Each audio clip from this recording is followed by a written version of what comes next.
I think this is indeed the smoking gun of Roswell that confirms there definitely were bodies recovered at Roswell. Dr. Dave Rudiak is a research scientist who believes he has found the long-hoped-for smoking gun of the Roswell incident in a photograph that's been in the public record since 1947. Even though I had believed that something very unusual had happened at Roswell, I was surprised at what I read in here. I wasn't expecting to see some of this stuff.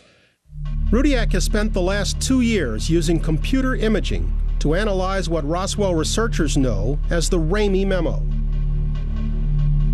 First, there was the Roswell-based press release.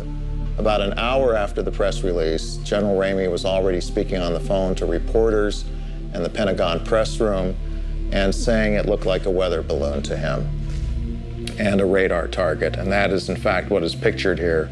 So they brought in the photographer from the Fort Worth Star-Telegram.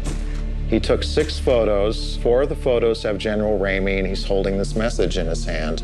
In 3 of those photos, the message is turned away from the camera.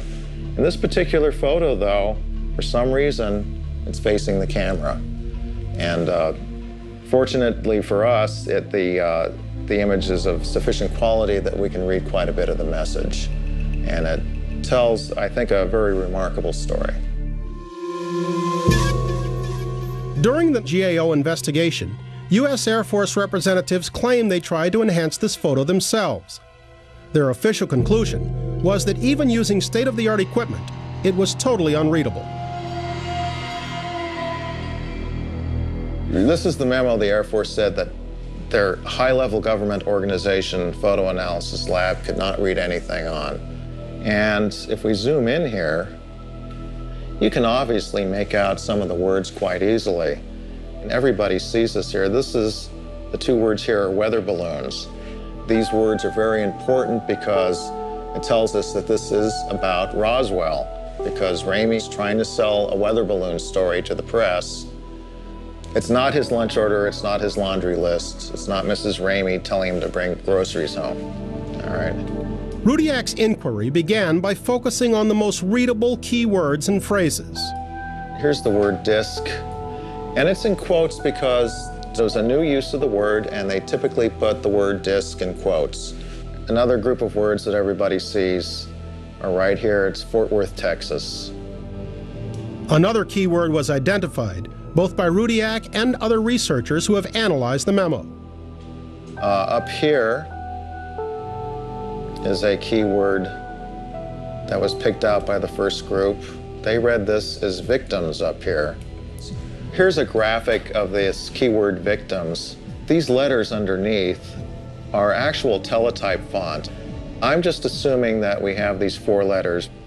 The question is how many words in the English language will fit that? And here they are. The only word that seems to fit is victims. So the word victims is critical because it's really the first documentary confirmation that there actually were casualties or bodies involved with Roswell. It's all been based on witness testimony up to this point. Rudiak believes that by piecing together the most legible words and phrases, even the simplest reading of the Ramey Memo is incriminating. Of course, if you have this phrase up here, which is in the first paragraph, says, and the victims of the wreck. If there were victims, this can't be explained by a balloon crash. This is one of 7 known photographs that was taken at Fort Worth Army Airfield on July 8, 1947. This is General Roger Ramey seated here. Next to him is his Chief of Staff, Colonel Thomas Dubose, who later said that this weather balloon that they had displayed was just a cover story that they used to get the press off their backs. After 2 years of research, Dr. Rudiak believes he has interpreted the entire text of the memo in General Ramey's hand. So here's the first paragraph. It reads, Fort Worth Army Airfield acknowledges that a disk, again in quotes, is the next new find west of the cordon. If I'm reading this correctly, they found the main disc west of the Cordon, and General Ramey is confirming this. And then it goes into this phrase, and the victims of the wreck. You forwarded to possibly the team, some sort of team at Fort Worth, Texas. So you have something in the disc, the aviators in the disc, they were going to ship them by a B-29 special transport, it's abbreviated as ST, or a C-47.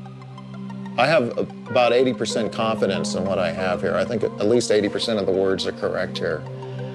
I think even if people can test most of the words that I've come up with, that there's enough words that are clear enough, such as in the disc, victims of the wreck, that it puts the lie to the whole balloon explanation, and also to the Air Force's claim in 1994 that nothing could be read in this message. The potentially damning evidence, not just of an alien crash, but possibly of a 6-decade government cover-up. Here it was in black and white, as I remember, almost sent chills down my spine.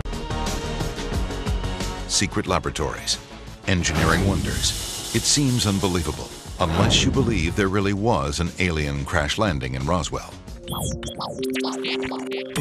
David Rudiak says he has proof of that. It's this 1947 photograph.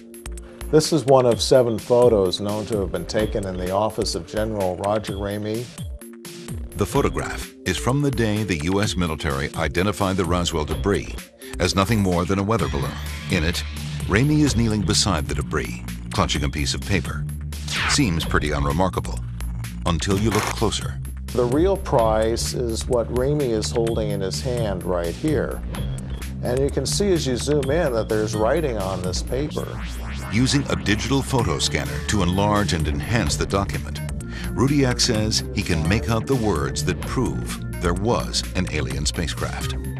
This was a brand new use of the word disc. The flying saucers or flying discs, and the terminology had been around for less than 2 weeks, and so the newspapers, for example, often enclose the word disc in quotes. Then, in the same paragraph, a shocker.